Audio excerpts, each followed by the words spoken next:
for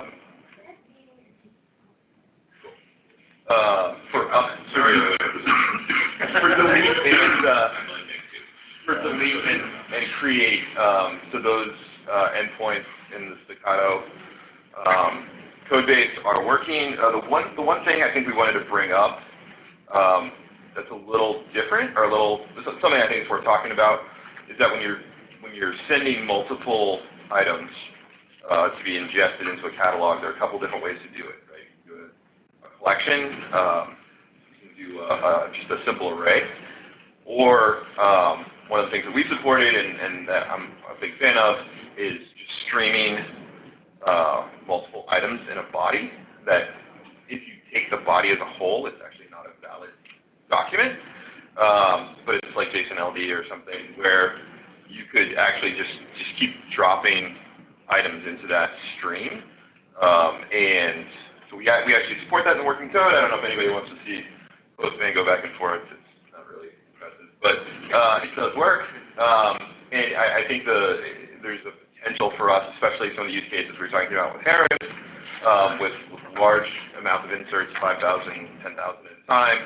I think batch and bulk insert are great. I think ideally from an architectural view, you want to get to a streaming or async type operation. So I think that's something that if we want to continue to explore bulk operations, that's something we probably need to look at. But I would strongly recommend we look at the types of ways that we could encode multiple items that we're sending up, just because I think that's going to be just on the server side. If you're waiting, if you're waiting to read a big envelope and they have a whole document, it's going to be a big memory overhead. If you're just operating on things as they come through, that's going to be a lot more efficient server side. More reactive architecture. That can be really good from a technology point of view. So we have a lot of work to do writing up this, the output of this, and then I think we do have a pull request in for some of the spec, and then we need to get code and examples posted as examples that aren't quite done yet. But that's that. We have a pull request that specifies all this in the CRUD extension API for STAC. And we also have an issue open on OGC where we specific places where we don't exactly align with them. There's two of them. One is attaching a single item. I'm sorry. We can go ahead already. Okay. Oh, yeah. Am I on the list too? Yeah. Everybody's on the list. All right. I'll wait by we can also have you go next. Yeah. Come on. I think. Yeah. That's pretty much all I have.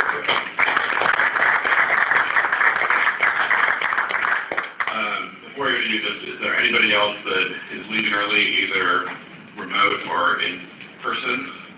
So we're sure to get to you now.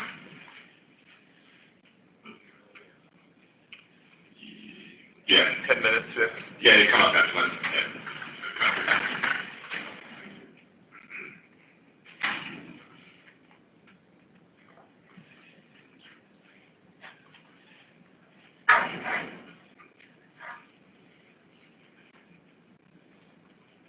Chris, can I ask a question about this before we move on? What's on the screen? So is the intent, got convergence with WFS eventually? Yeah. So that STAC path is going to go away, and the path would be post collection ID. STAC path, I believe, should be collections. Yeah. That's actually just an artifact from, I copied this from other code. So that's where the contact root is. All right. So I think I'll just keep it up to. Well, keep it to 2.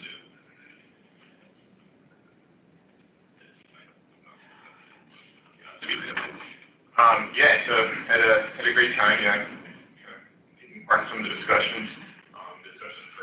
Versioning was really interesting. That's definitely an issue that we got at Maxar, kind of like provenance back to source content. So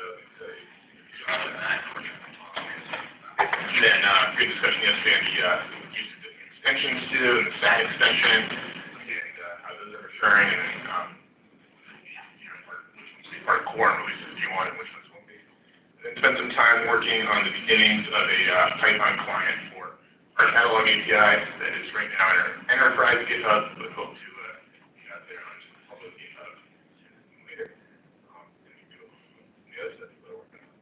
But, yeah, thanks for having me, and it's exciting to see the progress, and excited to see P1 release.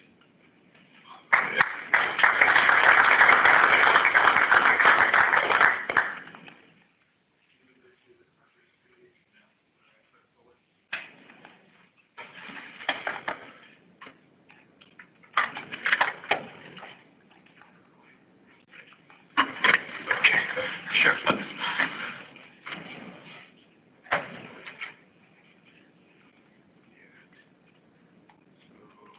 Here should be a link to.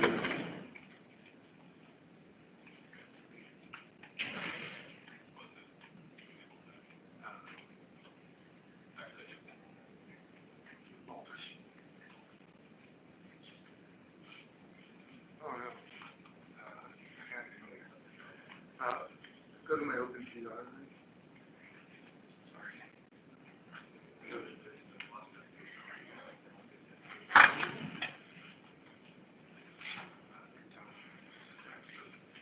Code base itself. Concept. Yes.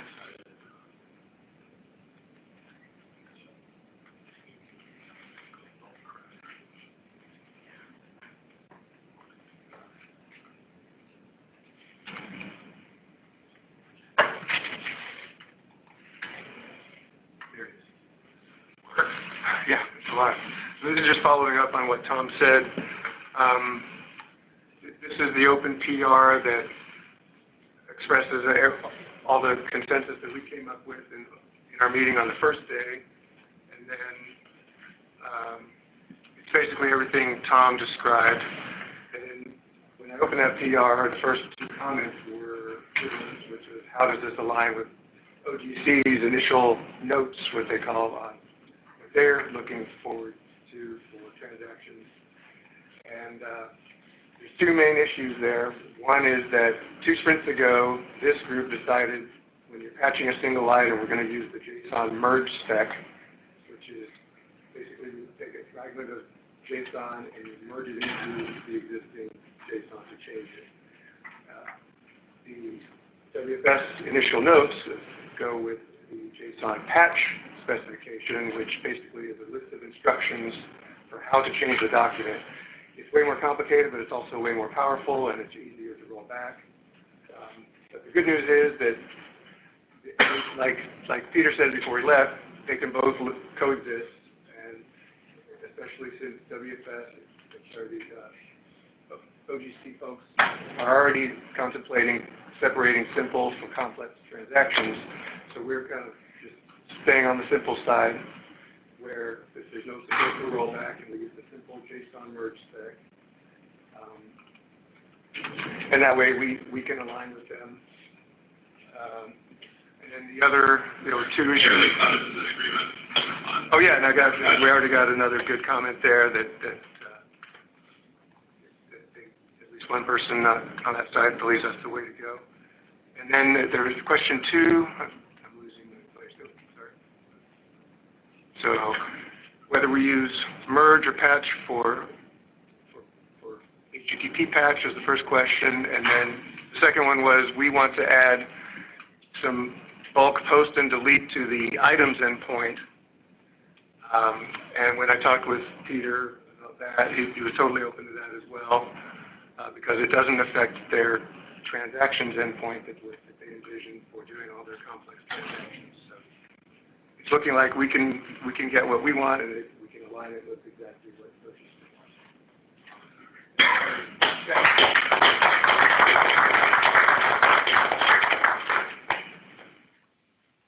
A quick comment on the transaction side. There was a optimistic locking thing that existed previously, and it sounds like we're trying to move that off to the version extension. Yeah, one thing that came out of that is the way that the spec read when this conference started was put and delete required in the spec, and patch is optional.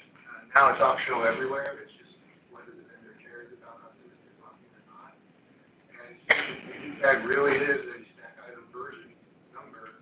We punted on all that, it made it optional in the transaction spec because it's defined how versioning happens is defined very clearly. It's version spec. So we have definitely a concern there. Clear?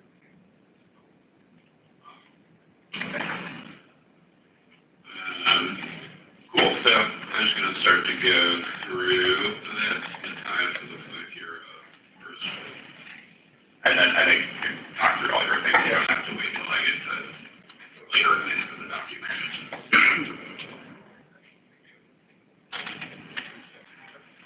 So the first one is a very spec-specific one, which is basically just removing our spec-specific endpoints in the API and replacing them with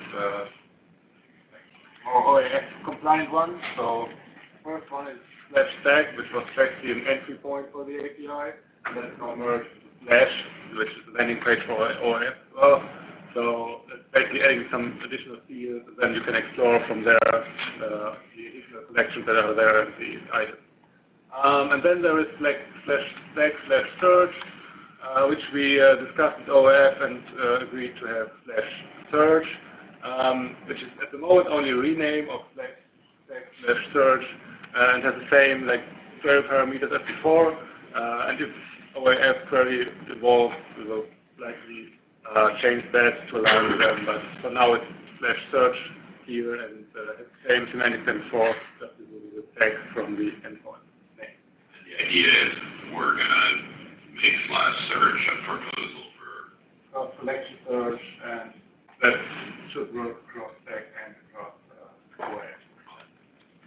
And then I've got another PR started that is about adding an extension to core stack, which adds a field called version and a field called duplicated, so that you can add a version number to items and collections and can flag the collection or item as duplicated, which should align with the extensions that Ayuda wrote for the API. We're still discussing on that, but someone will agree.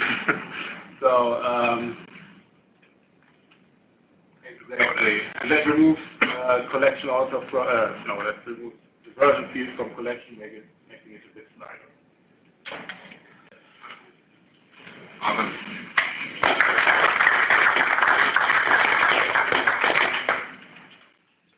This is you, Matt. This is context search. Oh, yeah, metadata. All your stuff. Okay, so we had a search metadata object in the response to describe fields like the number match, the number return, the page number that you are on, or the limit that you had specified, or the default limit. And we renamed that. We wanted something better than search : metadata. We wanted something more explicit that didn't have colon, so that we could make a request to OAF or Commons API.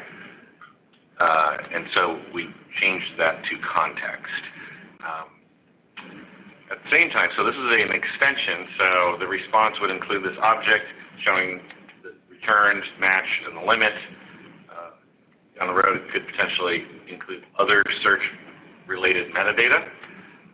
But in OAF version 1, we have those fields at the top level. They're not embedded within an object. They're number returned, number matched, and limit. So there is some redundant information. If you implement this extension, you'll have those things both in the object and at the top level. The hope here is to convince OGC API folks to put this into an object instead. There's real value in having all that stuff contained in a single object, because if you save those results and you could more easily filter that out, or you could more easily put in your own search-related metadata into an object, it's clear what that is rather than having a field. That's it for that. If you go down to extensions, other people will talk about the aerial version extension, item extension, daytime rate. If you go to the STAT extension, so there's been a, did that not work? I was just waiting. So, and then if you, probably the best thing to do is go to the branch. Browse the branch and go to the README. So this arose, there's a few different issues because we have an EO extension and we have a SAR extension, and there's also, I suppose you have a point cloud that's taken from a satellite. There was common extensions between these, common fields between these that we wanted to pull out and make common. And so, like platform, constellation, when we initially talked about it, we were just talking about platform, constellation, and instrument. However, as I was going through, realized there really was a whole bunch of other variables that really are very specific to satellites. Some of them were in SAR and not in EO. Some of them were in EO and not in SAR. And so it made sense really to put anything having to do with viewing geometry from a satellite into a single extension rather than leaving them somewhere else. They're optional fields. So we've got platform instruments is now an array because you can have an item that contains data from multiple instruments. Such as with Landsat, you have the TIERS instrument and the OLI instrument, and they're distributed together. Off-nadir and incidence angle are actually related. This is a work in progress, so don't know if it really does make sense to include both of those. In SAR, incidence angle is more common.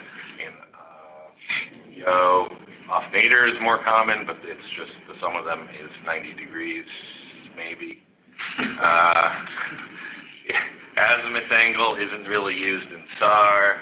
That's okay, you can leave it out. And of course, the sun angles are not, you wouldn't use in SAR, but again, they're optional. Absolute orbit is probably going to be dropped because I can't find a use case for why anybody would want that. Relative orbit is actually used quite a bit in SAR for interferometry to determine which data sets are compatible, and path direction is often used in all of them. Also, even in Sentinel-2, relative orbit is specified in the file name. So people do tend to like that, and they might search on it. So this is very much a work in progress. I have a few questions out to some SAR people to get some opinions on some of this. And if you actually now go back, I don't think I didn't pull it out yet, but if you go to, if you go to the EO extension, I guess, and go to the README, this is it. You'll notice that actually a lot of these are in fact I pulled them out. And so if you take out all of the ones that I pulled out, we're really only left with cloud cover and bands and GSD. So it makes this a much simpler and much more focused extension as well.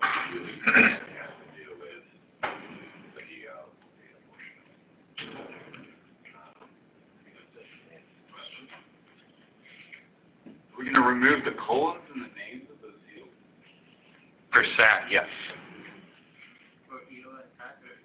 For any, so yeah, that's a good, so we also talked about, there isn't a specific thing to point to here, but a group of us did talk about extensions in general and core extensions, and we went through all the existing extensions, talked about which ones would make sense to make a core extension, and which ones, and based on two criteria. One would be the maturity level.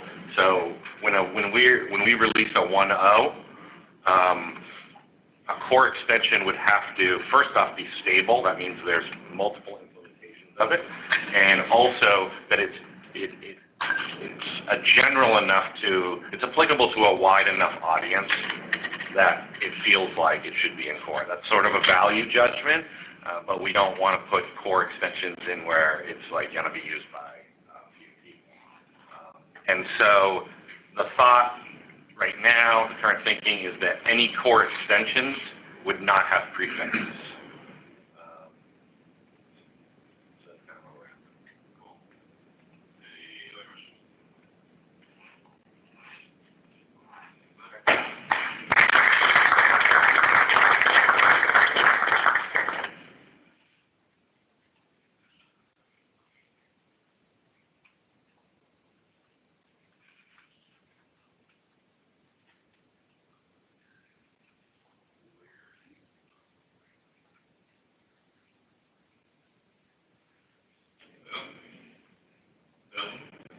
sorry.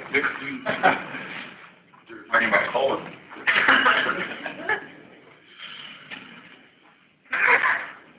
Yeah, so the sort extension changes have been out there for a while, and we discussed them more thoroughly, including a far too long discussion on the single delimiter character that should be used in them, flipping back and forth.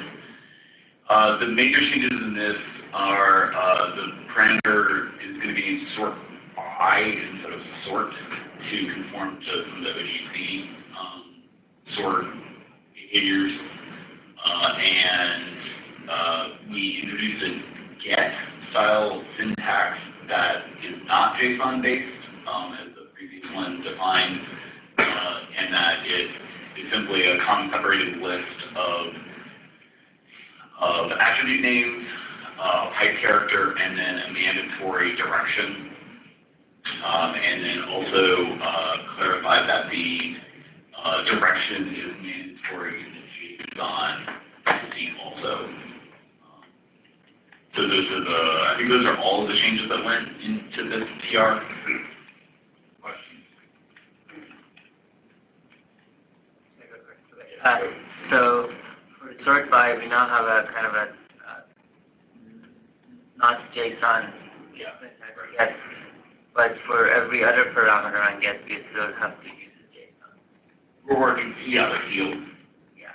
I think we're working through making all of them have some alternative format that are not JSON. And what the fields, what else? Collection fields. Like, I mean, almost anything you have to pass a JSON. Collections and IDs don't. Oh, yeah, collection and ID. Common separated list. Same with VBox's common separated list. So we have updated it recently, right? I think it was, so the VBox one, there was a issue that we went over just recently, and I think we decided that needs clarification within the spec, but it's been interpreted both ways by different people, and that's part of the problem. Yeah.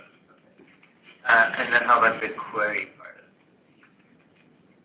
So query is, that's whole discussion on CQL. Yeah. But right now it's not the JSON.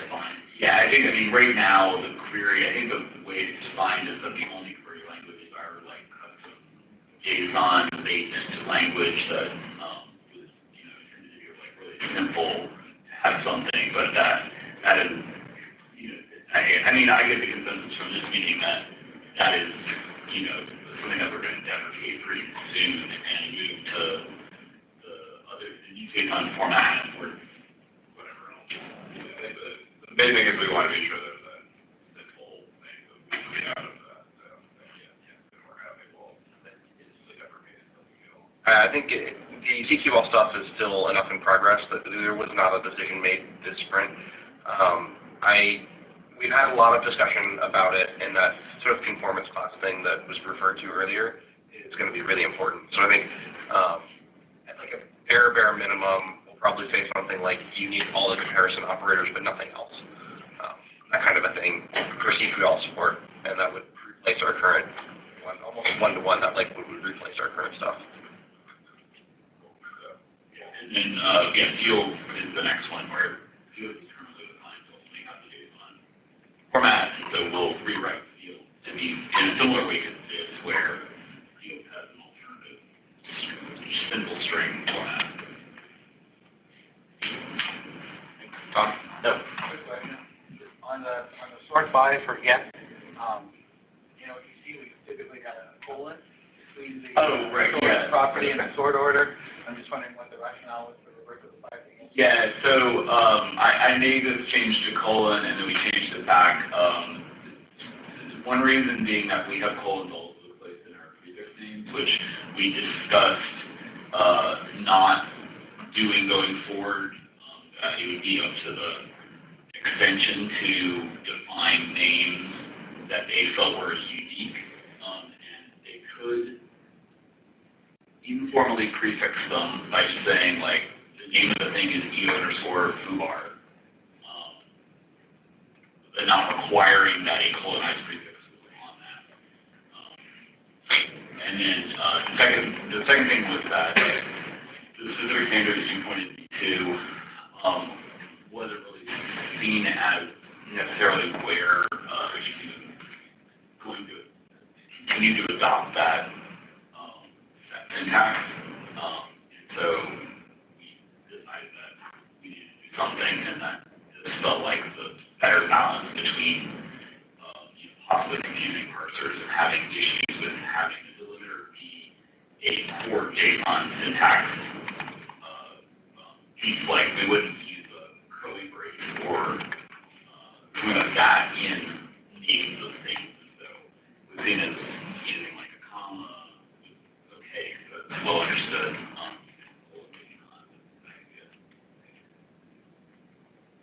Yeah, I think the hope is to get this stuff into common eventually, but I think catalog will probably get some of these next and go back and forth between them and what is the next step. So thanks.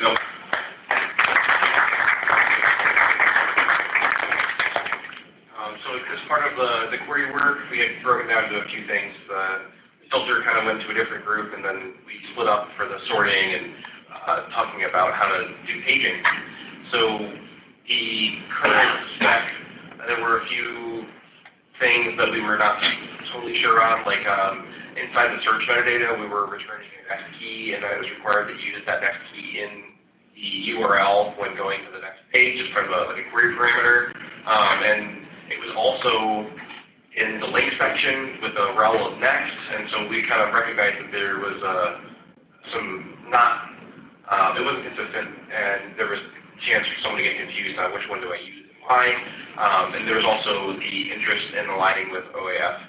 And the OAF spec is pretty simple right now. They just use the hypermedia next link. And it's a full reference to where the next page is, and you don't have to really think about it. It's basically like a hyperlink, you click it and you go. So we wanted to adopt that, and that sounds great, except we support posts on search, and hyperlinks don't really work with posts. So instead of trying to like throw everything out and start over, it was how do we extend what we currently have to support our use case, and there was a proposal to add a few extra keys in the link section. So we're going to extend link to provide the additional information needed to give the client hints on how to do the post operation. And so the example here is we've got sort of two ways to do it. One is you can specify the entire body document and say the client tells the server tells the client exactly what to post. And then there's another one which was to support the large post body format. We didn't want the server to have to pass back the gigantic JSON structures to the client, only for them to turn around and pass them back again. So there was a proposal for a merge operation, which basically says the client needs to maintain some state, they need to know what they spent last time, and we're going to only provide a sort of delta on what they need to merge on top of their last post, so that way the server can reduce the amount of overhead. And this should support all the paging. There was some discussion around paging via headers, there's discussion around paging via offset and limit, and there was discussion around like cursor tokens and a few other ones. And so this is, I think it covers all of them. And so please review and let us know if it doesn't cover your use case. One question for me, always a positive two options. Which option should I do? Like, do I have to get both of that? Is there one that's recommended or default, or are we going to get to one? Or so the good news here is because it's doing this link structure, its implementation is giving you an option. So the server developer can make a decision, and the client doesn't have to make a decision because it's telling you exactly what to do. It'll tell you which method to use and how it's constructed for you.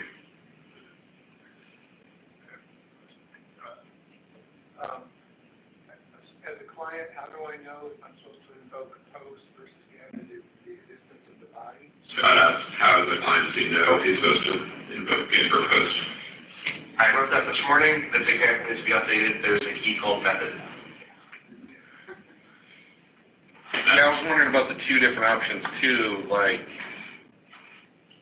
do we need, like, why, like, If we pick one, we okay with like picking the putting that, the requirement on the client to say, look, this is just the delta, these are the updated fields, and you always need to resubmit your post. The problem is that we don't always support post search. We also support get search. So if a client comes in with a get search and the implementer wants to just say, here's the next link to your next get search, that should work. So we're not forcing people to switch which method they connected to the server with in the first place.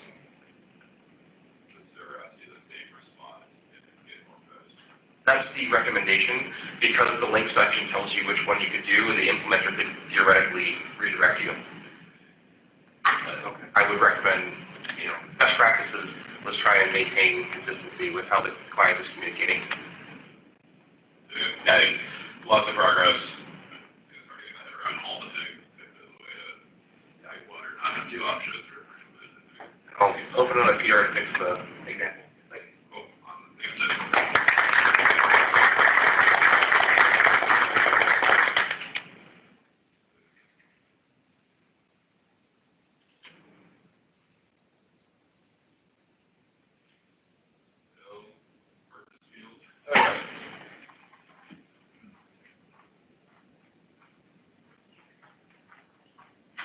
So the intention with this was to add a field to each asset that could be used to describe it in some way that is useful to a user. Right now, there's fields that sort of has possibly been encoded in the attribute name for the asset, but being able to say, like, this asset is the thumbnail, this asset is the red band, this asset is the metadata, this asset is some other thing, so that you don't simply have a arbitrary text description or rely on the key names, which could change to find assets that have certain meanings. So the corollary, we call it rel, even though it's not really a relation, because that's what Link uses, and it's sort of the same idea that you can programmatically go through the assets and look for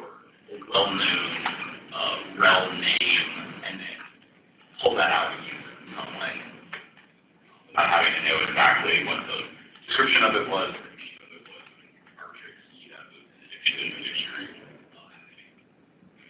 And rel is not this purpose. Yeah, it got confused. Oh, yeah, because I didn't update the TR column, but,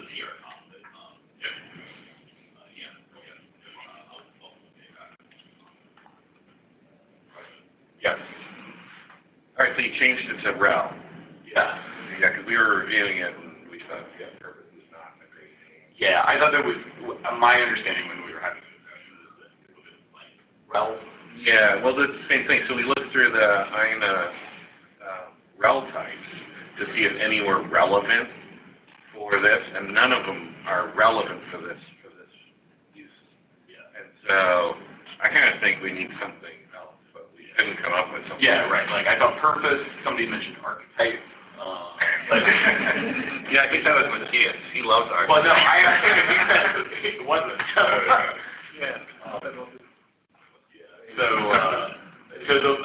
I sort of went back to rel because I was like, I can't think of a better name for this, and sort of people understand what rel means in Link, so it sort of means the same thing here, or at least in how you would use it. It would be good to put into the README or wherever here, I think, to clarify, like, I see the key names in the assets really for humans. They're going to use that based on their knowledge of the collection, and this is going to be used programmatically. Right. Like, making that distinction for, like, why there's two different things that are sort of similar, I think it would be worthwhile. I do still want lots of examples for each of them of recommendations of. Yeah, it'd be great to have a much longer list here. Yeah, that was. I came up with those three on, and since then, like, I was thinking about the color-related bands. Like with Sentinel, you've got 3 different bands that are red at different resolutions. So you could have the rel tag on 3 different things, and then disambiguate them some other way. I also was wondering, you talked a little bit bit about whether or not it should be an exhaustive list or whether or not it should be a free text field. Because like I feel a little uneasy, like we already have a free text field into the key name, right? And then you add this and like, are people just gonna start putting in random things? Because then it doesn't seem like it serves any useful purpose. Yeah. Well, I mean, this one optional, is optional, so there. It's optional, so maybe that would be how I would explicitly say, like, don't just put something in here. Like, either put in one of these recommended things. Or put it, I mean, or similar, similar to Walk like, out of those. yeah, like link rel, like if you use one of the INA ones, Yeah. it has a meaning behind it, but you're perfectly well supposed to put in whatever other things have meaning in your specific use case. Okay. All right, cool.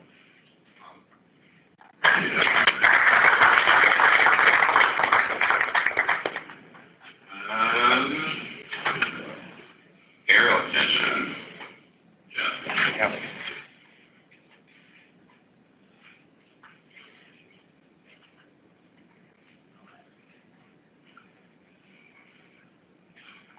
So this is a work in progress extension that's very much in line with the STAC extension, with the goal of redoing the extensions so they're kind of like, I guess, platform level extensions where it's like aerial, which can cover drone, a balloon, or an actual plane, and then satellite, and then having more instrument level collections where you can define like, well, I have an EO sensor on this, or whether it's a drone or a satellite or a helium balloon. I have a star sensor, I have FND, which I really like because it's more conceptually accurate to the way remote sensing works, where your sensors aren't tied to the platform, so you can kind of now define it separately, which gives you a lot more flexibility when you want to ingest some type of data set in the stack. This is work in progress. It's really simple. It just has a couple fields. The goal of this is really to start a larger conversation about what fields should be in an aerial extension. I'm not super familiar with aerial. I've used it a lot as an end user, but I'm definitely not an expert. The stuff that I'd like to have included are historical aerial imagery has a lot of specific fields, depending on where it comes from, such as roll, grain, film type, and depending on what, there are a lot of different programs like NHAP, there's like USGS, orthomosaic, imagery going back to like the 1930s, which have all sorts of weird metadata, so that'll be fun going through those fields and trying to place that all together. The other thing I want to see included is exit data for drones. So the big advantage there is you wouldn't have to read the image down locally to access the exit text, which I think would be cool. And that has a lot. That has like elevation, pitch, yaw, roll, a lot of the stuff that applies to aerial. Yeah, that's the aerial extension. Cool. The other stuff I worked on was starting to build out our Turo STAC implementation. And I started to, we have about almost approaching 10 million images in the ECL to a STAC catalog, and I started writing the code with PyStack to do that, and that's been working great so far, just on a small subset. And then I've started to build out the back-end code to keep that updated, kind of following Fred Rico's blog posts in January, where he talked about how he was using AWS Lambda DynamoDB to keep the stack updated and do it with pretty high availability. Question here. Yeah. As you're working through the exit tags to decide what should be included, bear in mind the purpose of STAC is data discovery, not to replicate all of that. Yeah. Only those things that you really need. Yeah, no, I think just the important ones, like, the exit is really like, there's a lot of exit tags, and I don't have any intention to dump every single exit tag into the extension, but mostly the high value ones, like, you want to know how high the airplane or drone was flying. If there was a lot of pitch, yaw, or roll, you probably want to know that. If there are more than 8 or 9 exit tags included, that'd probably be too much. Just kind of narrowing down which ones are valuable to different end users. Yeah, before somebody asks, because I know somebody will be like, well, you know, we have overlap between the aerial field and the STAC field. And so just to clarify, like, really what the goal here is that, like, it's probably going to be, you probably want to take a look at the STAC field because, like, look angle and some of those, like, viewing geometries are going to be applicable in airborne as well. But the key here is to reason why that they're different, I mean, we're not trying to shoehorn them together, is because those are different communities that will use different nomenclature for kind of describing the same sort of stuff. So they may not say off-nadir angle, they might use some other angle, and it might be measured in a different way. And so that's what we really need to capture, is like, get to the community and find out, like, what are those, how do they describe those geometries? Rather than trying, because we could easily, right, capture all those geometries in Absolutely. our own, field. But, So you're saying, we want to use aerial data, like in Pleasant, so that, and have our off-nadir, or you want? Yeah, STAC uses off-nadir because that's what people typically use, but in airborne, maybe there's something else that's more common and they think of it. Yeah. With drone, where they measure it differently, like depression angle, right? Depression angle rather than, or they call it elevation angle, and so we want to capture that, even if, yes, you could convert or. I just wanted to show your view as well. So like constellation, right? Like, yeah, you could say what constellation means to a bunch of drones, but like, it's not, right? So Yeah. Let's get to the term that drone people would use for a group of a bunch of drones. I don't know. A murder.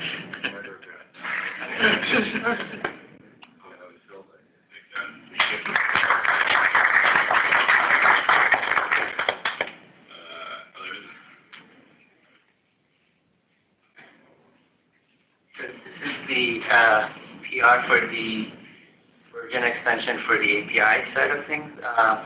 It defines the number of endpoints for accessing different versions of records. I use this extension. It works for both collections and items. The idea is that if you start using this extension, then other than seeing the actual latest version of the item, you can also see all the previous versions of an item. They're all going to be linked together. If you also end up using the content version extension, you can also include the version number or whether it's deprecated or not in the record as well. And it provides some recommendations, and actually not recommendations, it actually forces the users of this extension to use a specific route type under the link to basically for example, every record would have a permanent link, and that is essentially a permanent link to that version of that item. One of the use cases, for example, is that let's say you are referring to a metadata record in your paper, and you are looking at version 2 of this metadata record. This would allow you to point you choose a link that is specific to that version 2, and even if that record keeps changing in the future, you will still can point to the version that you used, and that would be always available. It also allows you to kind of go back and forth between the versions by traversing the link that is provided in all the items or collections. It can be used without the content version extension, where it provides the version and deprecated fields, but it can also be used with it. And it's also very searchable. Like, if you don't use the extension, you just don't have the version endpoints, and you don't have any versions to look at. If you use it, it will be there. And it also doesn't care how you implement it. So, like, database, you need the version. I don't know. Use the object version or however you might. Any questions?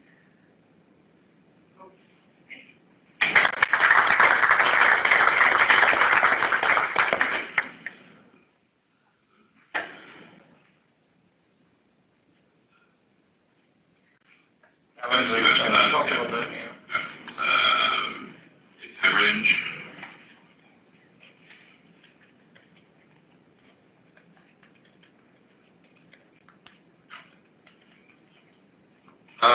Yeah, so this one was kind of in line with the core extension that Matt was talking about. We're allowing start and end date time ranges into items.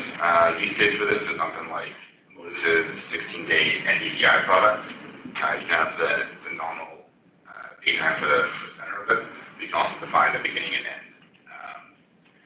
Yeah, it's not that much to it. Questions?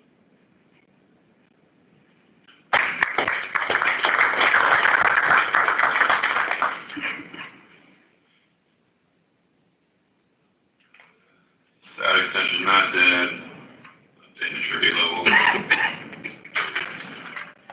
Update maturity level. Yeah, I can talk to that just for a second.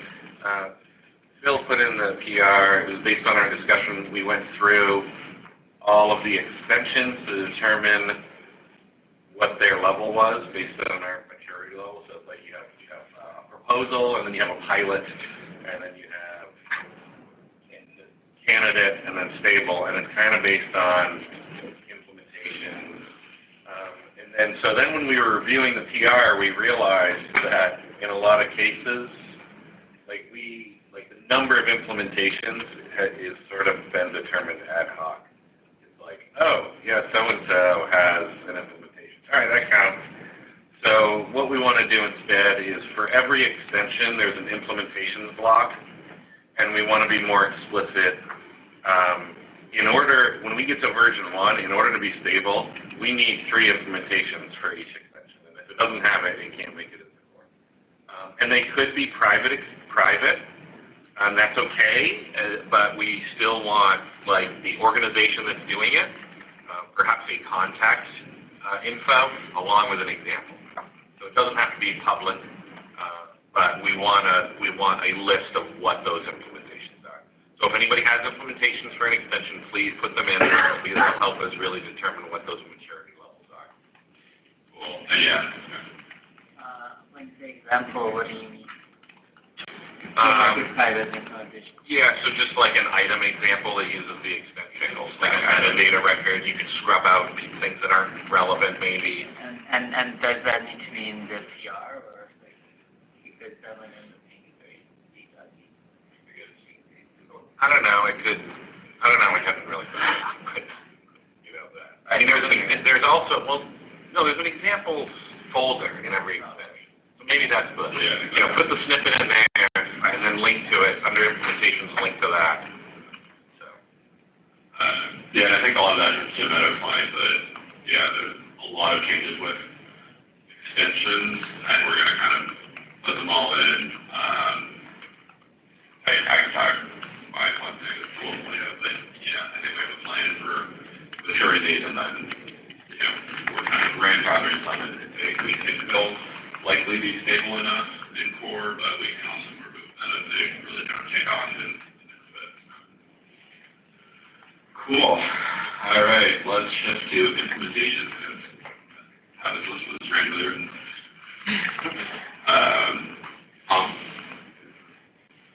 guys want to come up as well? On the feature side? Sure. By JCI?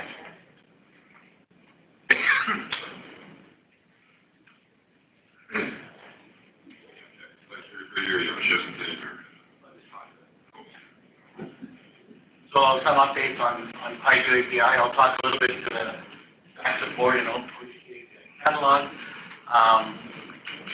There was a long-standing item to implement STAC in Hydro API.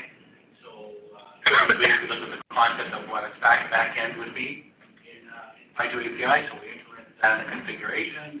So we use an Elasticsearch backend as an example of a bunch of that imagery, and we're able to integrate that into the API by reusing the functionality we have for item search and passing that over to what we have for STAC. So that happened a little bit faster than I thought.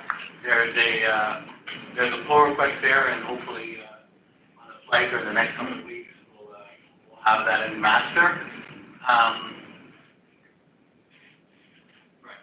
And the other item, at least on my side, was the OGC API catalog. But before I get there, for the STAC support, we were involved with some discussion on the filter, with the Angular filter. So there is a slot in Hydro API to handle whatever the TQL or filter JSON will be. So It's not supported yet, but once that activity settles down and what that will look like, then we're ready to implement that. On the OGC API catalog side, there was a Cat 4 working group meeting, standard working group discussion this morning with Chris, Peter, myself, and others. So lots of discussions around granularity and what OGC API catalog is basically going to offer as far as the search API, how that compares to STAC. And the idea that we came up with in PyGeo API is that PyGeo API is basically a server with a configuration of one-to-many data sets, data sets which are collections. So we wrote a pull request this morning to basically look at a PyGeo API configuration, look at all the collections, scrape all the metadata out of them, and auto-generate a catalog. So the idea there is that anybody deploying PyGeo API with one-to-many data sets, once they spin that up, you'll get a catalog for free. And I think that's pretty powerful, and glad that we had that discussion this morning. That's cool how you do it. Yeah, crazy. So the sprint really helps with clarifying a lot of those ideas. I'll move it over to the USDS folks. Super excited to really getting into this community and seeing what STAC was, because I was sort of marginally aware, but now trying to know really a much better idea of how STAC can work and how what we're hoping to do is help to see how USGS can contribute on exercising STAC outside of the Earth observations aerial imagery space. And we're also looking at really pushing to extend the PyGeo API in a couple different places. One is to end up with a search parameter, a search functionality like what's been discussed with STAC and OGC API features.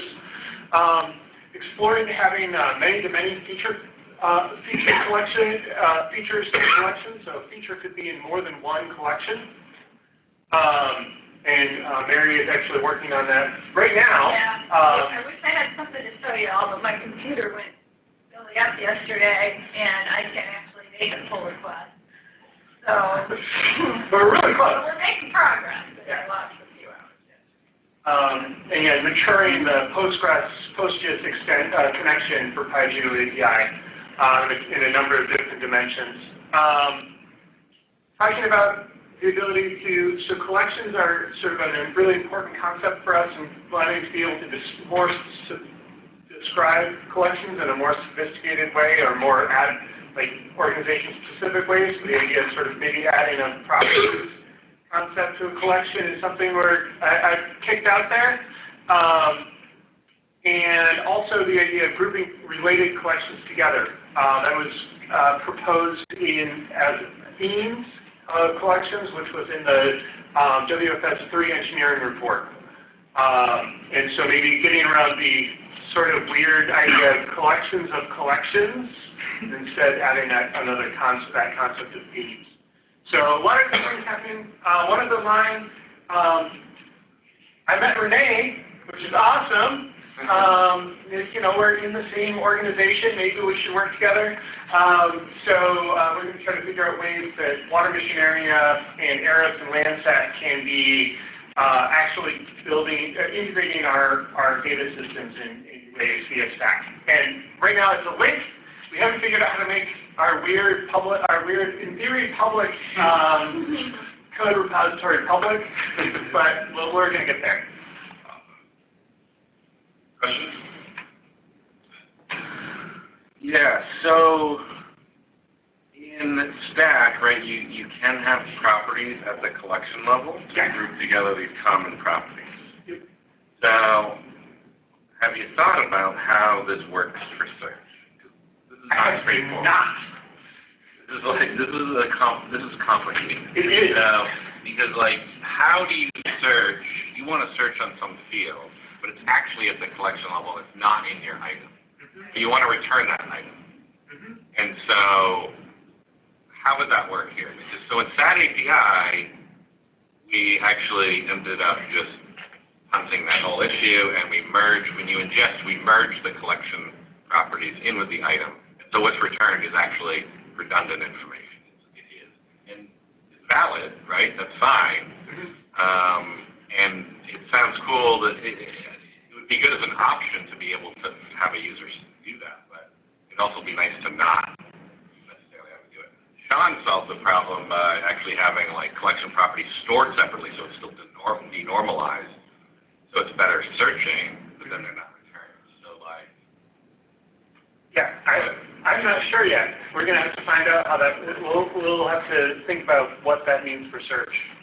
Absolutely. Yeah, I think part of this actually hits on some of what we talked about, for catalog, like the notion that, like, it is like catalog should be collection stuff. We're thinking about almost static, like, catalog record that would be a collection plus additional properties. I don't think we actually settled to be properties or not, but that we sort of need, like, more that you would add at the collection level.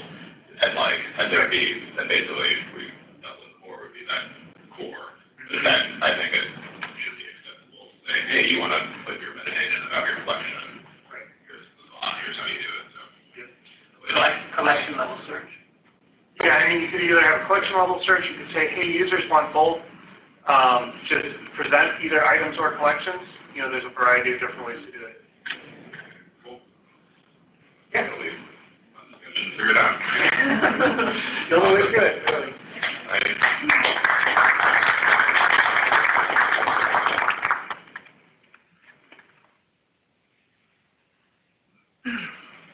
Franklin.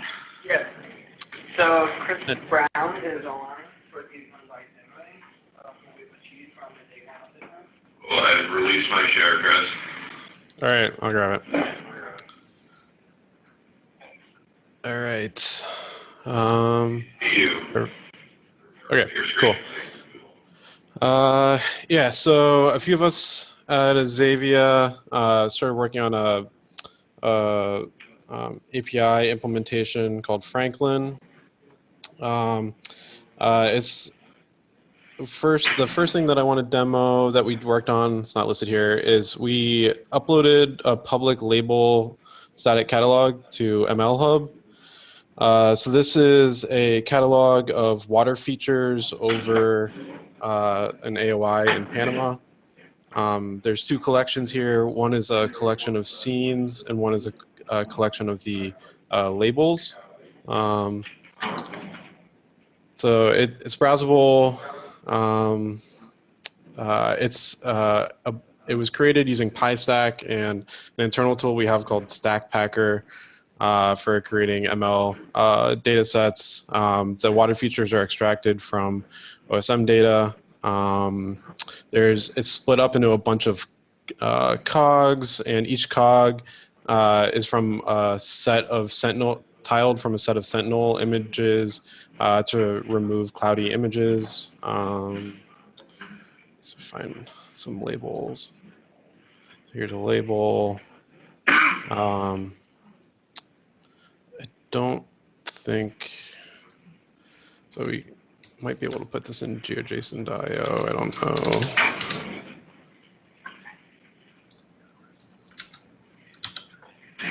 Yeah, so these are all features. Water features doesn't quite line up with the current map box, but it does with the OSM data. So yeah, that's a public data set. Folks can kind of play with it, be interested in feedback, or see what other people can do with it. But it's part of the tooling that we use internally for our machine learning work.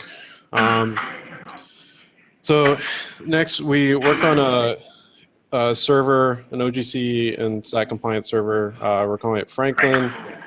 Kind of two goals here with this is to import any static catalog, including a label catalog or collection, and then be able to get started as simply as possible with a single command. Two kind of other goals that we have, and they're maybe not, so they're kind of related to ongoing STAC work and some discussions here. First is to enable raster tile layers for collections and scene items. I know there's a work in progress PR for adding tiled assets. So that's something we're kind of interested in adding. And one of the reasons we wanted to build our own is because it's based on GeoTrials and GeoTrials Server, and we know we can create raster and vector layers pretty quickly with GeoTrials Server. And so we wanted to see if we can build a tool that kind of combines them both. So this is an open source tool, an open source server. There is a GitHub. With some issues. This is where we've been doing work. There's also a getter, so if you end up kind of going through the instructions and running into issues, or you want to play with it, we can help debug there. So we got through a bunch of the existing 08.1 capabilities and endpoints. I know like some things are in flux and but we're kind of looking forward to updating once some of the PRs get merged. So I have a demo that I can do with this. So first I'll run some migrations here. And then I'm going to kick off an import for importing the data and then start the server while it's importing. So the data that we're importing is actually the Panama data set that I demoed. So we'll start the server as well. So it uses Postgres on the back end for managing the data. And let's see here. Oh, I wanted to point out, so yeah, each build pushes Docker containers up, so you can kind of get started with just Docker run on the latest tag. We don't have any releases yet since it kind of just started, but we'll tag, once we have tagged releases, those will be up there as well. All right, so here's the API. I'd say we're probably about 75–80% of the way there. We're still noticing some bugs and inconsistencies, but most of it's there. So we can go to /stack. So it has the label collection here. It doesn't have all the collections yet uploaded. So we could click on here. So this is the label collection. Has everything you'd expect to be in a collection. Let's see here.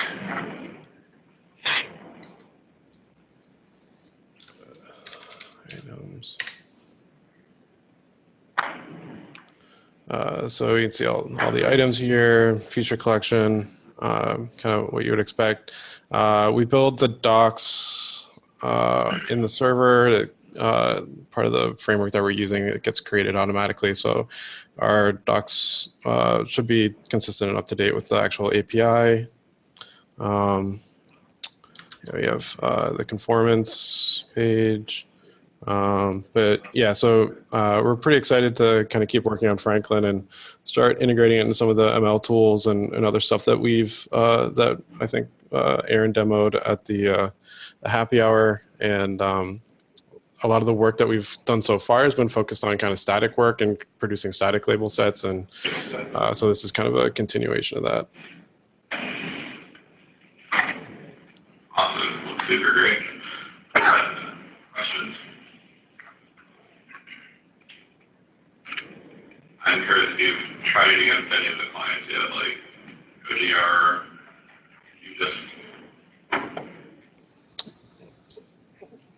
What was that, Chris? Have you tried it against OGR just yet? Or you know that it's not quite there? No, it's not quite there yet. We were kind of rushing just to get where we are right now, but we have an issue to start testing. We want to test against the OGC features, testing infrastructure, but then also some of the STAC clients as well. Yeah. Cool. Any other questions? Awesome. Thanks.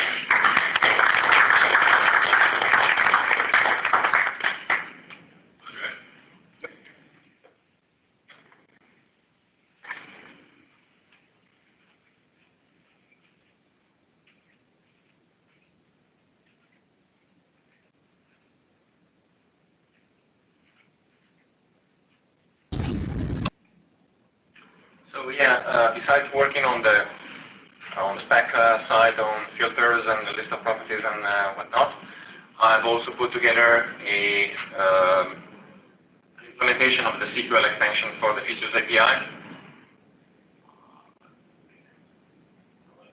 Let's go full screen.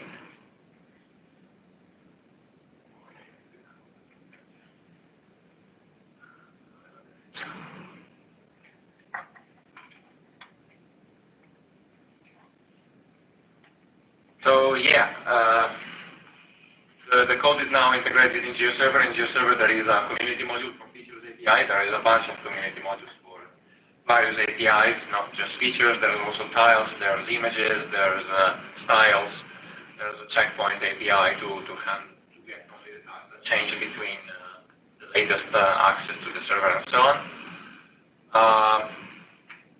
Right, so just have a quick look at API. The API has been extended with the filter and flips-of-lang parameters. And all the links that you have here are live, so you can check them out. That server redeployed a number of times a day based on the latest nightly build of the GeoServer, so it might be off a few times a day.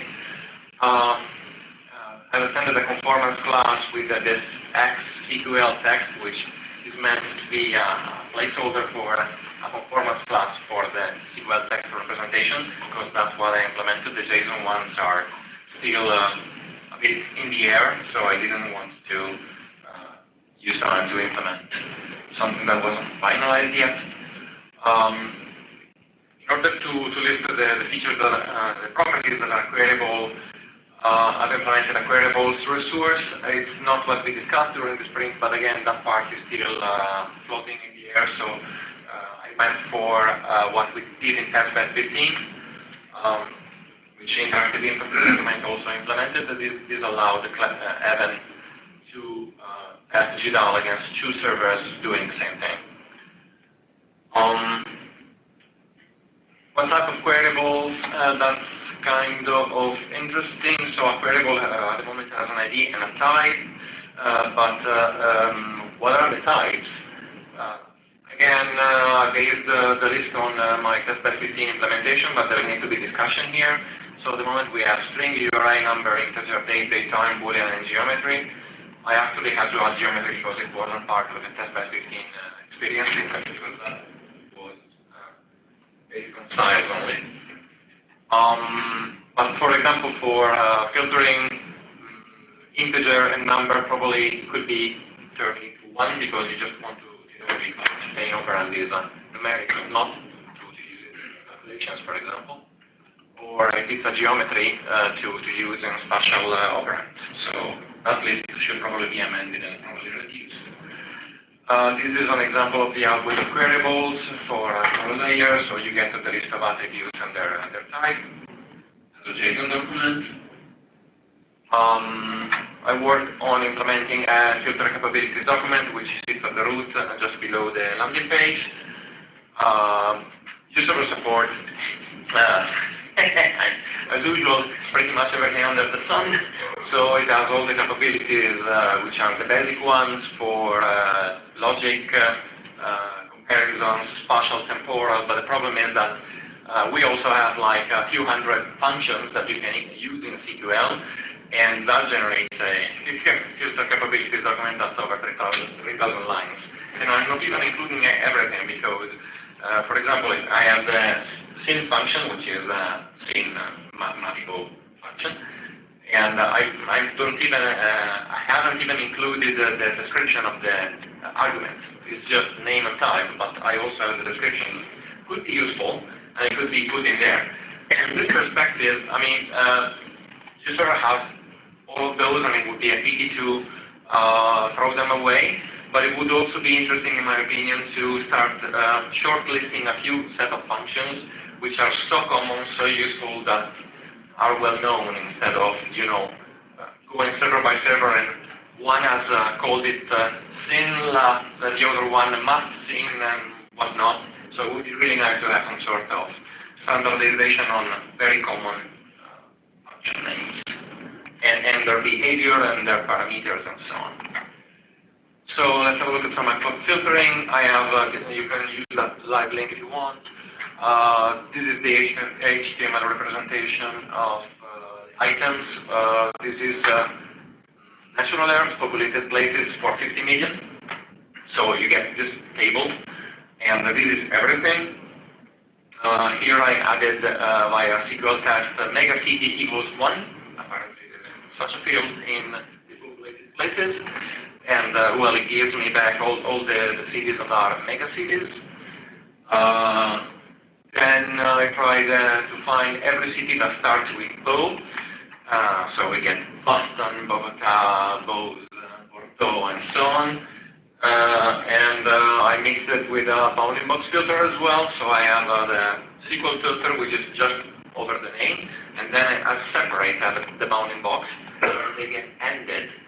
So I get only the cities starting with Bo in the United States, Boston and Bo's.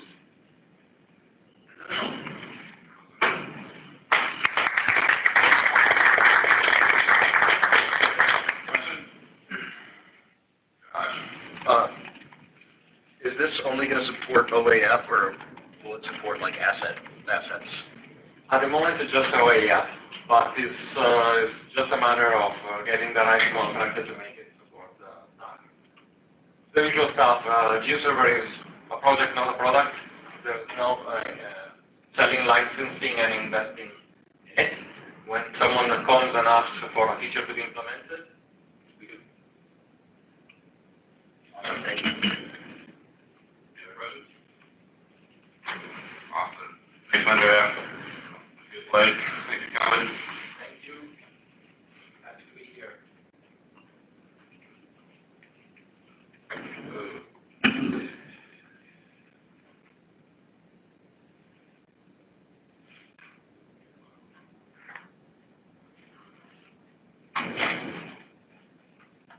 Thank you.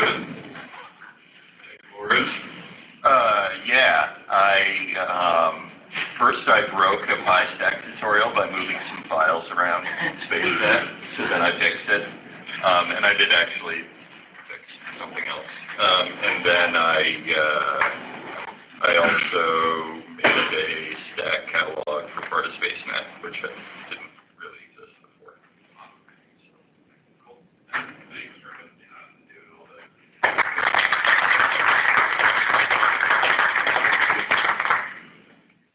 Validation group?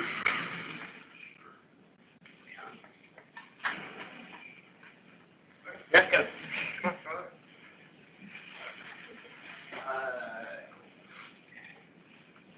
says pending PR, but I did update it to actual PRs.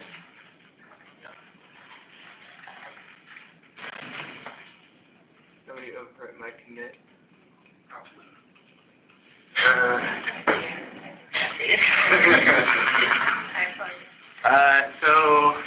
So what I mainly worked on was it?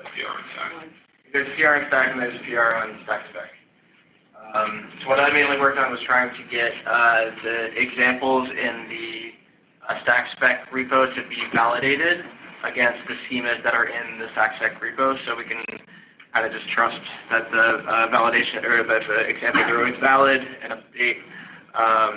So there's a script that brings in a right now, I mean it's work in progress, but right now a branch of PyStack to do that. And kind of just like runs through, and it's a lot of messy code, but it works. And then in PyStack implemented a thing that will take a dictionary that is hopefully a stack object, and then identify it by its object type, like item collection, etc. The range of versions it should be valid for. The common, what I'm calling common collections, because we're going to common extensions, because we're going to split extensions into core and like contrib. So right now it's called core extensions, but common extensions that just have a short name, and then custom extensions, which are a URI to a schema, so you can do custom extensions. And then we plan on putting that into the stack validator as well, to just be able to identify, like, you have some random JSON, you want to validate it against the correct version of the correct schema, so you have to kind of figure that out. and that code is pretty messy. You have to like kind of try to poke at properties and figure out, okay, well, between version 6 and 7 this changed, so you know, this is going to be the version. So just trying to do that once in one place and kind of keep all that spaghetti code into one file. And that's about all I worked on. Yeah, instead of a CDN for the schemas, I'm trying to normalize the names a little bit more. Some of them say item, some of them say stack dash item. So I'm getting that up a little bit more. And that'll feed it and validate it, stack. Yeah, and I just did some work in support of these changes to try and make future versions have everything that's validated released to one-to-one the extension. The extension schema, because it will be named consistently, so there will be the pull request to have a little bit more of an explanation about how stack versions should be used.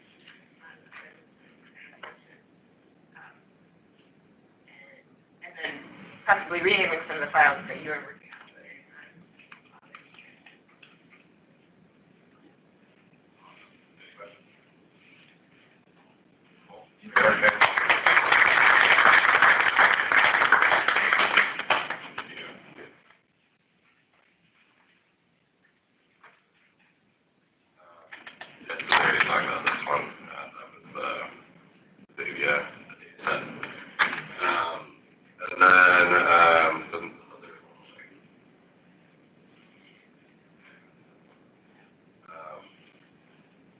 So I was using the STAC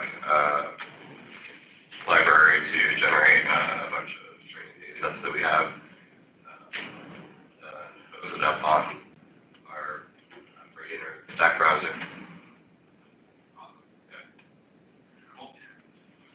Questions?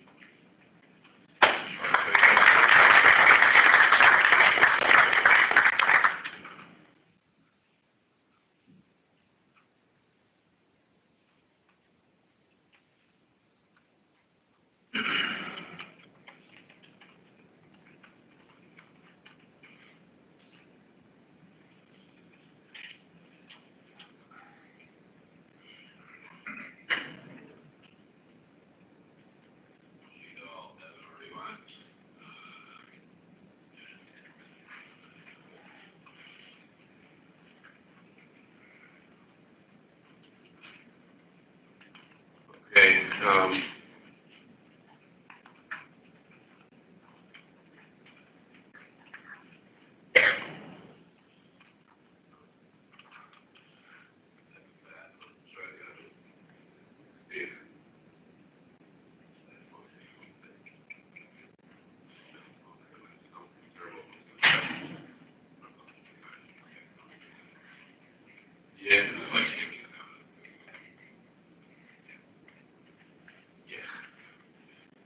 Okay, but whatever.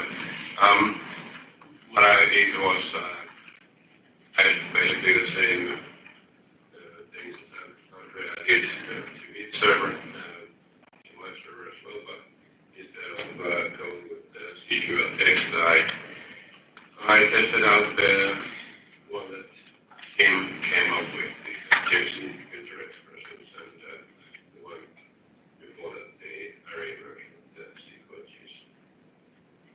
Play it. It should work, but I'm not taking it.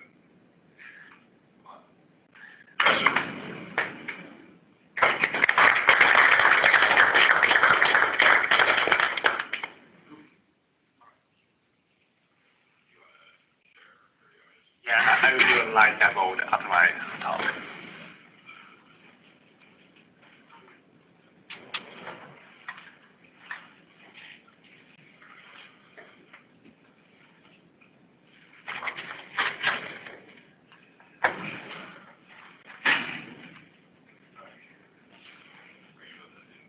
I'm on a Zoom. Okay, let me share my screen with you.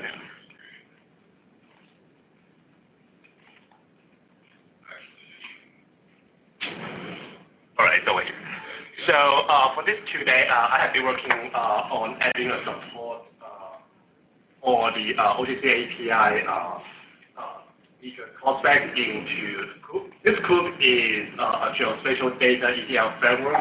My focus is on the API, the data API, the slash collection ID, that get all the items from the collection and get a specific item from one collection.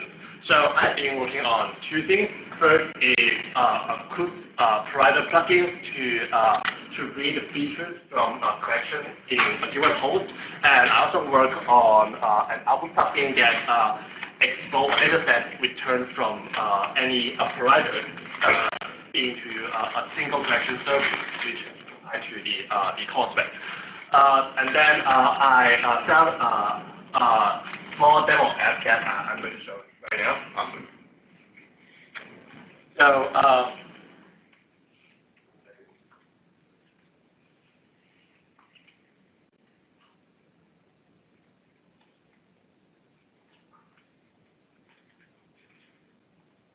So in this demo app, it has two providers. One is the OGC API provider that can read a collection from an OGC service, and one is the Arctic Hub provider.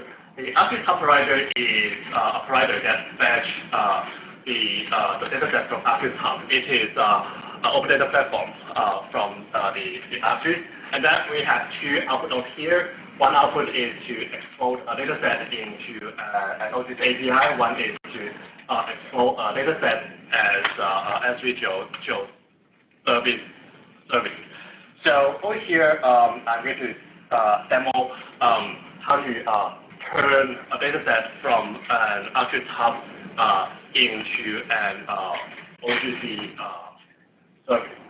So for here, I am at the Arctic Hub, which is a search base where we can search public data set in the Arctic Online. And for now, I'm searching the feature layer. We have got the first one over here, and then we have to see that this is the data set ID in the hub. I copy that, and this is a point. And then I have a server running over here. It uses the Arctic Hub provider, and I just fill in the ID over here. For now, in this route, this is that will be turned into a single collection service. We have collection 0 over here, and when I hit the item route, it should download the service, it into an OGC service. Which you can see over here, we have feature collection, we have an array of features, and we have a couple of properties and the links. And also for each feature, we have the ID, geometric properties, and the link for the item, and this the collection itself. Also, in the backward, I'm going to demo how to read an OGC service and export it as S3 geo service. So in this app,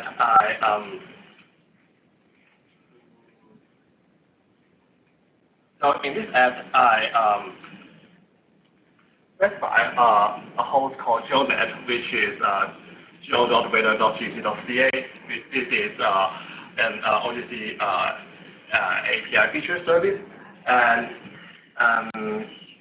then it has. Then in this route, I am using the OGC API service provider, and it hits the route, it hits the host GeoMed, and then it is going to fetch the dataset from the collection, the hydrometric monthly mean, and then it will use the service output and turn it into a feature server, and it has a single layer over here and a true over here. And fetch and download over here. Now we have turned the OGC service into actually feature server, and over here we have all the normal feature server property over here, view over here, and the features over here all in the actually compatible mode. And with this output, we have also add the query that is supported by the SVGO service. Like I can put into the vehicle that I said I want to find the features that in with the identifier in this blah blah blah blah, and hit send, and now it will only return the single feature that is identified. So for now, this plugin and this output only support the features in the core spec, but in the future we want to add more support from the extensions like the query and features so that we can have better performance in the output present here. Thank you.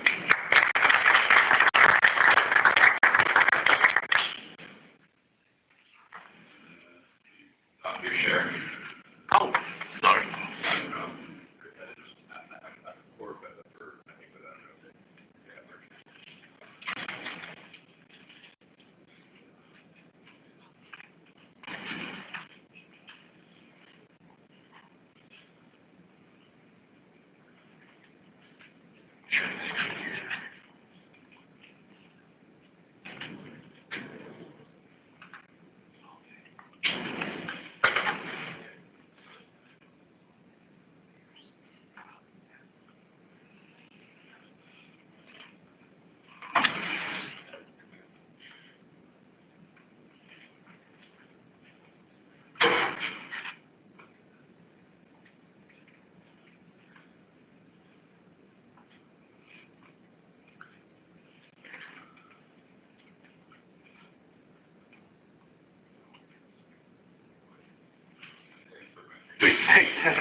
I'm more confused than I think Matt. So yeah, I worked a little bit with the team trying to define some of the new specifications for the SQL and the summary properties that we'll be doing. But also took a little bit of time because I had access to all the resources here to finalize some of the OGC support for this new STAC implementation using Postgres that we built. So yeah, it's been, this is great. I didn't know about the Franklin effort from Davia, so this is great. Hopefully we can coordinate a little bit on writing an integration test framework. That's one thing we talked about a little bit too, is trying to build out an integration test framework to do API validations, not to do IDE validations. So I have some stuff there now that's rough, but yeah, maybe we can, that would be good to put into a common repo and do API test validation against everything. We have a Gitter channel. Oh yeah? We have a Gitter channel. Sweet, I'll get on. Yeah, that looks awesome. Use the link. Yeah, I'll also try and put up a blog post about some of this stuff tomorrow. We have one that's coming, but I'll try and provide a little bit. So yeah, this was, I had done some of this work on the side for the past couple weeks, but I was really lacking of support for the STAC and conformance endpoints and everything. And I also just found out today that I had a invalid collections model, so the way that I was exposing the collections endpoint was incorrect. But yeah, now I actually just said that I'm not going to do it now because I don't want to push the PR, but yeah, it should be working cleanly with the OGR clients and everything else. So yeah, we have support for almost everything, but with some little bit of differences. So we're kind of waiting. I wanted to kind of wait things out and see what the outcomes of this meeting was before I pushed along and tried to implement everything exactly as it is right now. The search extension has semi-support, so instead of using the metadata model from the search extension right now, I'm doing everything just with headers, and so that's something maybe we can look forward to moving around a little bit in the future.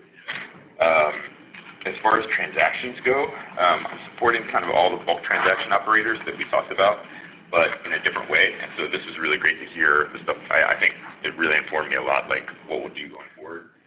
I think the transaction stuff that came out this week is the way to go.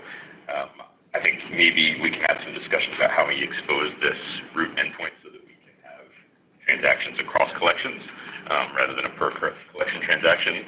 That's still up for debate a little bit. I think there's some semantic issues to that. Yeah, and then what else we got for support? But all the other extensions are really supported. So I'll just do a quick demo.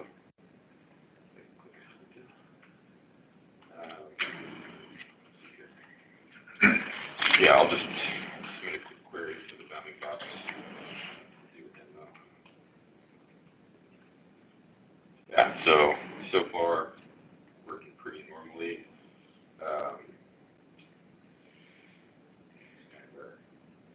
Up a little bit. Yeah, everything's working using query points. See if we're working stuff. And then also, if we're going to add additional properties, all this has the default sorts. This is all default sort by date. But again, all the sorts of works as well.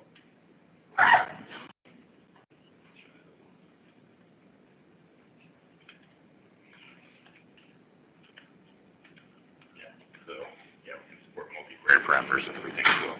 So yeah, I'm looking forward, like, this is all open source now. Yeah, I'd like to get some contributions from people. I'm not a Postgres expert. I really need help tuning queries and performance. Yeah, I'd like to coordinate with the data guys on how we can model some of the STAC data in Postgres a little bit easier.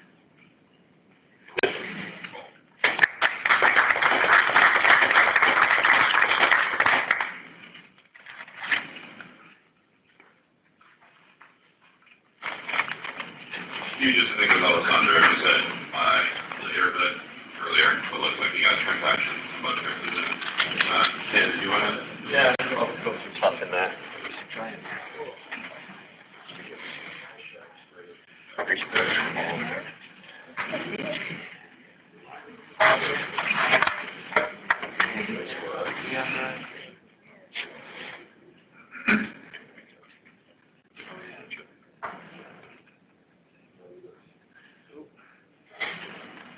Good for me. Yeah, so basically from Tuesday when we started, obviously I was kind of coming from Ordnance Survey, we're trying to make this big move to WFS3 and we have no idea and have built absolutely nothing, so the idea was to come and try and implement just the core, so it might be a bit boring because actually all your conversations are the next level, so I wanted to try and help out, but I was like, I've built nothing to actually implement on top of yet. So part of this sprint was kind of for me to just build out the core services and have something that hopefully going forward I can implement more and more and be actually useful in the conversations. So the first thing I did was actually, Ordnance Survey has a big issue where we have products, not features. So for some reason we have a product called topographic area and topographic line point, which actually relates to roads and buildings and kind of actual features. So I spent the majority of day one writing some horrendous XPath merging code to pull out features from different products to make an actual feature set. So I had buildings, which lines up with the demo, which was nice, because then I realised all my examples were the same. That wasn't on purpose. So yeah, once I've done that, chucked that all into a Postgres database, so I was just going to go simply Postgres, PostGIS, and I was trying to write queries to make sure all the work was actually done on the Postgres layer, so I didn't want to have any code kind of actually building out the GeoJSON responses at any level, which I then realised was quite complicated because there's a load of external stuff like the links get quite hard to do directly from Postgres. So I ended up writing some monster PostGIS queries. Following that, I just built a Spring Boot Java REST API on top. Then I chucked that all into Azure, so app service, Postgres all hosted, and just chucked it all together. And this is what I've currently got. I did have some grand ideas about doing a lot of the temporal stuff, so that fell apart when I realised I had nothing, and it would take me a while. So I did have, well, I still think it's a great idea, but I was going to test out different ways of doing the temporality and implementations of it. So I set up the databases in multiple different ways. So I had an instance where the buildings table was just dated and there was multiple of them. I had a table where all the data was in one buildings table that had the history of it. And then what I didn't get to do, which I really wanted to do, was actually have a a JSON object in the database, and the schema of that JSON object would have been like building 1, and each attribute would have had a timestamp for the element's data. Does that make sense? So if you queried out the database, you'd see building and all the attributes from every single point in history, and then I was going to kind of pull it out into the current, depending on the temporal query. Didn't get to that. But yeah, so the first thing, this is just my endpoint. I've chucked it on the repo there. It's completely work in progress, but it basically got the buildings of Southampton, which is my hometown. If anyone ever goes to England, very place to go. So yeah, following the spec, I thought it was quite straightforward. Really nice to have kind of the simplicity in the core and not what it used to be like in WFS 2, where you would have been able to implement most of it in kind of a few days. So yeah, it's just a live link. I implemented the items on buildings, and I've done limits, and what is that going? So yeah, you can bring back your buildings. This is all to spec. I haven't hooked up with one of the actual testers yet because I'm pretty sure my Open API spec is wrong, so it won't work yet. But when I change the documentation, I think it will work because all of this is conformant. So I implemented spatial and limit so far. I want to do temporal next, but if I just go and pick out some buildings, I just think it's quite nice that literally all this response is being built directly out of Postgres, so I'm not messing around kind of on the server level doing anything. It's all database work. Yeah, so if I just do a quick, so if I just do a bounding box, filtered it down. Again, that was nice and easy. The only thing I haven't managed to do is, hook up with one of the UIs. So basically, I was just taking the files that were being output and chucking them directly into QGIS to make sure it lines up with the actual data I've got. So that's just a limited response. So yeah, basically, next steps is do the temporality and then try and help out on the other bits now that I've got something to work on top of. So that was it.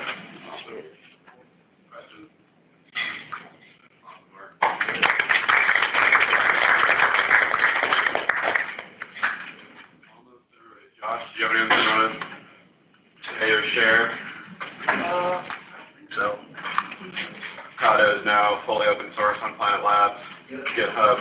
Yep, Spring Boot based Elasticsearch Fact supports most. Like I have all the placeholders available for any of the current extensions, so you can build any kind of collection. Kirk. I was new to this, so my main goal was to see if I could make a static STAC catalog and items for LiDAR data. So I have a large collection of that, and for the most part, I succeeded in getting that STAC or the catalog. And I'm just starting on to really getting the LiDAR specific information. Yeah, we are all very excited about it. None of us are LiDAR experts. Who we love started something and then gone deep into it. So having what actually knows what LiDAR should be is really awesome. Yeah, we'd love to get that into actual thing.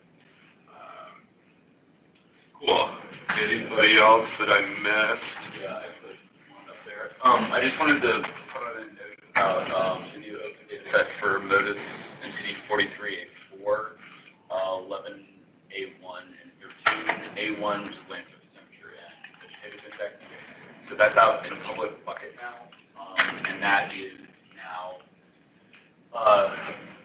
all the data is in the Strata public STAC catalog that we make available. The code isn't open source, but it is free to use and access the query for 43.4, Landsat 8, and Sentinel L2A. The L1C just requires registration, but it's still free. And so this is like public out there. Anybody can use this. And right now it's using a private but available S3 bucket, and we're going to have it indexed against our official public open data set, hopefully in the next few days. So yeah, that's out there. And this is a great example of aggregation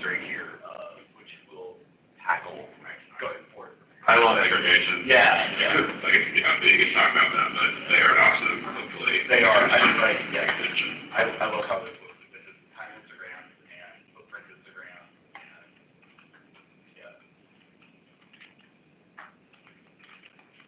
Awesome. Yeah, and like, this is great, because you see the seasonality of cloudiness. Awesome. Anybody else that I missed that wants to say a few words? And I will do my one actual thing that I wrote up so I can write something. I just kind of wrote up, we talked about the path to 1.0. A group of us of getting STAC to 1.0. So the goal, 0.9 release, aimed at November, so pretty aggressive compared to our last time, so I think it really is get the PRs from the sprint in. We don't fully finish all of them. That's kind of okay, but hopefully we push them all in. The extensions rework, I think, is the big one. Clearly lots of API improvements and aligning more descriptions for the assets, the real stuff. There's many more that we talked through and getting queries right. So the big decision is splitting API and core. So after we do the 0.9.0 release, we're going to split the repository, as I described below. Basically, it's going to be the item catalog collection specs are going to be core. They've been pretty stable, like 0.8, one release, didn't touch them. 0.8 actually wasn't a whole lot. Had some stuff with them, but they described the structure and content, so finalize that stability as soon as possible so people can decrease their risk of relying on STAC. API has a bit more work to do. We're going to have the features API page, so we're thinking that's probably going to follow a few months later, but Holly Ray's also pointed out, like, API implementers also would like some stability. So I think it's just kind of focused first to the core, then the API. So maybe for a beta after that. To split it up, we're going to STAC spec repo is going to fork to STAC API, which is going to be the API spec folder. STAC spec repo is going to remove the API spec folder, and that's going to stay the core. Create a new STAC extensions repo or extension contrib or name TBD for the non-mature extensions and kind of evaluate the extensions, and that's the work we've been doing. So 0.9.0 will, I think, do that main change, and then all the edits, and then the next we'll kind of do repo split after we get to 0.9.0. And then core 1.0 beta aimed for release by end of January, so 2 months, 3 months from now, 2 months after the beta.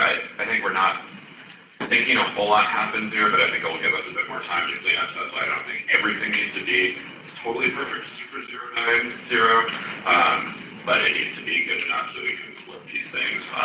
We'll want to move the issues and kind of we did a run at all the issues that were there, and kind of what do we really need to tackle, and I think we actually worked through them yesterday. So that was pretty great. There's more things to do, but yeah, there's API issues, there's extension stuff, so we'll split those up into repos. API 1.0 beta, sort of maybe springish, less of a clear time on that, but yeah, following those after core. And then 1.0 releases, I think we've talked about this a few times, but they're gonna, we need to determine the numbers on this that really be implementation thresholds. So we're going time-based for the beta, and hopefully, our hope is that more people can start to rely, we can sort of raise more awareness as, hey, this is your last chance for us to do major changes, so try this out now, but also for those who have been using it, hey, this is likely what it's going to be, and so if we get a huge surprise from somebody who has a crazy cool big implementation that is just not working for, we need to do some change.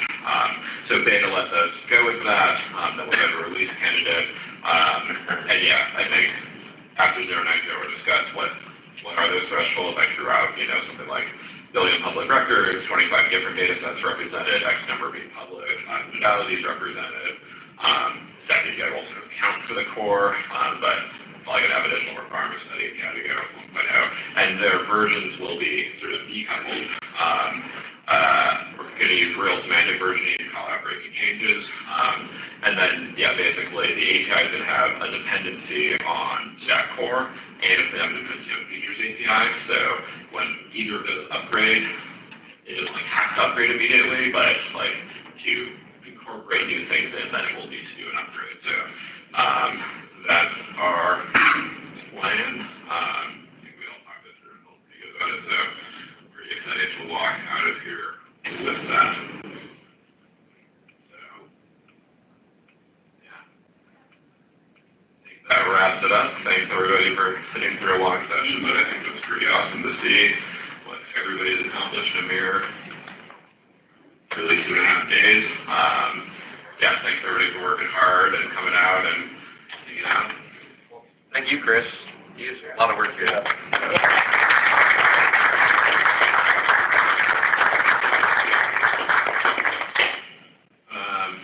Cool. And yeah, I think we have a space till 5, 6, whatever it leaves. Yeah. I gotta go pretty soon. I'm sure people will start to drink a lot more, and we have to kind of see how we can migrate to the bar and whatever. Yeah. Thanks, everyone, and we'll see about organizing the next one. Appreciate organizing. Thanks, Nick, for helping with all logistics this time. I think next time I'll figure out how to push even more onto other people and help with organizing, because it is still a lot, but it is also still totally worth it to all come together. So, and yeah, if people have ideas for venues to do next one, there's been a few floating around, but yeah, if you're psyched to host, I definitely don't desire anything bigger than this. So, and yeah, I think we'll probably mix up the combo that we either with the Airwick or just pure STAC and go back to that or other fun things. So, yeah. When are we thinking the next sprint would be? I'm sort of thinking I'd like to see if we can get to 1.0 data without needing a sprint.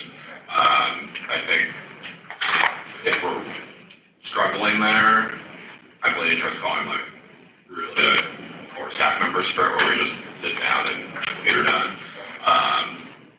I also contemplated just putting something out there and getting sponsors earlier, because many sponsors took a long time to like ask earlier, so I might just ask. But yeah, we'll see as my travel schedule, finally goes. And yeah, I think roughly 3 to 4 months. I guess I'm also contemplating, I'm sort of interested in Tiles API, maybe something more focused on that, like some of the OGC thing that we pushing forward. Enjoyed it. So yeah, I'm still up in there and flexible. So cool. Awesome. Thank you, remote. Penny, will you just want to say what you're working on? Levin, thanks for joining us if you're still there. We appreciated all your pre-work, even if you didn't contribute much, and used your service clearly. Yeah. Amy, thanks for coming.